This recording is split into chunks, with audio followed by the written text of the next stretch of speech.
Good morning everyone! So ito nakikita nyo kami nag-skirting at may naglalagay ng lobo sa taas ng ceiling. So cater kami ng 18th birthday for laboratory namin sa second year.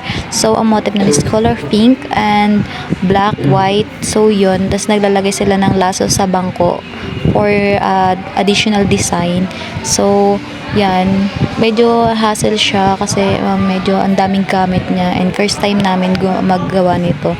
And dito nyo makita yung skirt namin kaninang ginagawa, yung front na laso, and then yan siya, on premise nga pala kami, tapos yan may red carpet and meron kaming artificial na cake and mga giveaway. So, ito yung picture namin yan with 3 judges and teacher. Ito yung mga giveaway and ito yung upuan ng magiging celebrant.